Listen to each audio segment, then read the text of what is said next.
welcome back. Thanks for being here. We're going to continue our discussion. I guess it's not really a discussion, because if I'm the only one talking, is it a discussion? This is a deep philosophical puzzle right there. Well, a monologue, I guess, is probably the better way to put it. Well, I'm going to continue my monologue. If you'd like to discuss some things, you can leave comments, and I'll do my best to respond.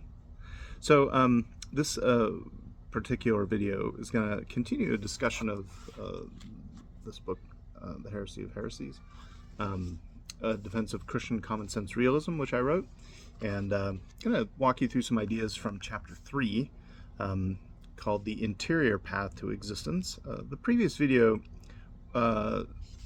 walked you through the external approach to understanding the nature of reality.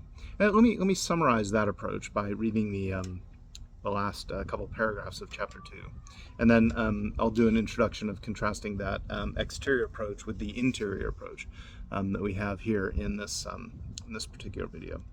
So one way that philosophers, among others, can come to have knowledge of something is to pay attention to particular cases of that thing. Sometimes this is called epistemic particularism. It was kind of popularized by a philosopher named Roderick Chisholm. There's a brilliant little paper called The Problem of the Criterion.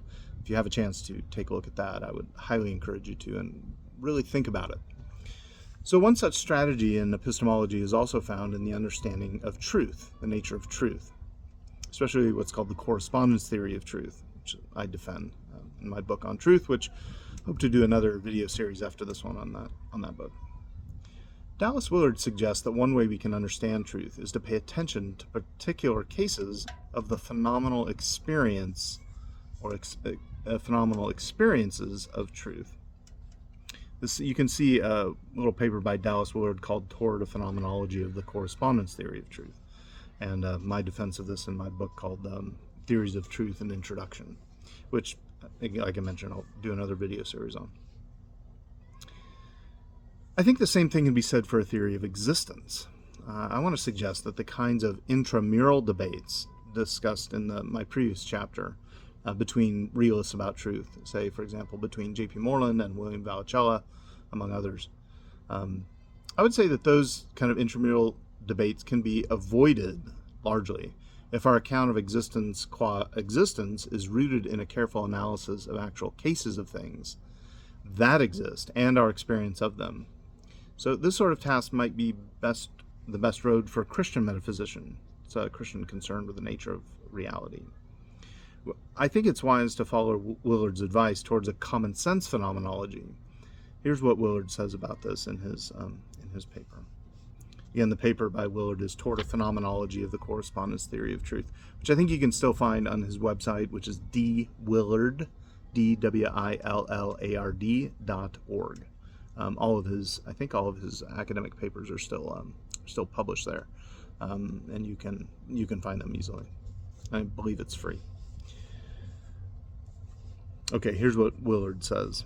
Such ways of exploration do not rest upon inferences or efforts to explain why things are as they are.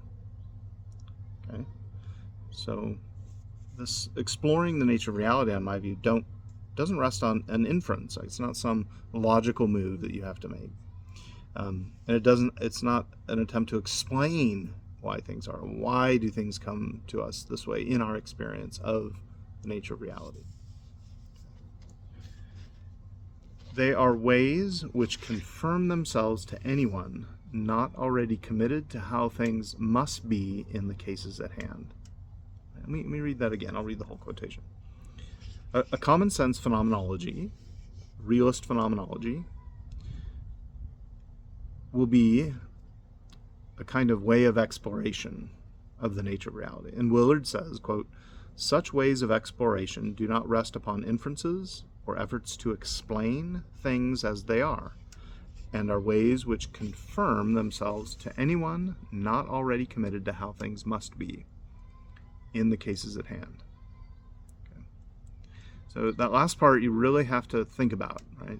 In other words, if we take things as they present themselves to us in experience, through particular cases of our experience of things that are real, we have to take them as they are, not impose our presuppositions or our presupposed theories onto those things in order to get them to be what we want them to be. Right? You might want to call this a naive realist view. That's fine. I don't mind that moniker. I'd just call it a realist view. It takes reality as it presents itself. Okay. So after seeing, say, a crow perched on a fence or a tree or any other sense perception, we come to know quite a bit about the nature of existence. We know that things exist, and they exist because they actualize their essences. If existence is essential actualization, it will follow that everything that exists actualizes in essence. Jacques Maritain says, and this is from his Existence and the Existent, page 36, quote, "The act of existing is the act par excellence. Whether we that's, for those of you that don't parler français, par excellence, hablo français, speak French. Par excellence means it's like the best possible ideal case, right? I don't know. The act of existing is the act par excellence. Whether we consider it in this humble blade of grass or in the feeble beating of our heart, it is everywhere the act and the perfection of all form and all perfection." So it's a beautiful quotation. It may also cause us to ask further questions like, why do things actualize their essences at all? What is the cause of things actualizing their essence? Is there something or someone whose essence and existence are the same? Once you start down this path of ontological reflection, there are many more questions to pursue for a fruitful area of inquiry.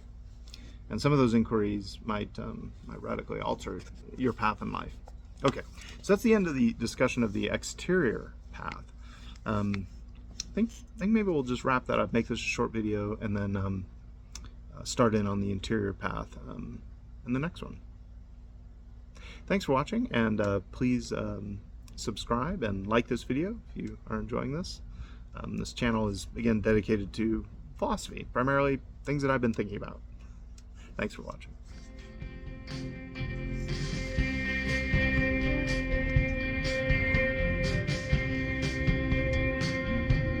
Stay psyched, Grom. Ew.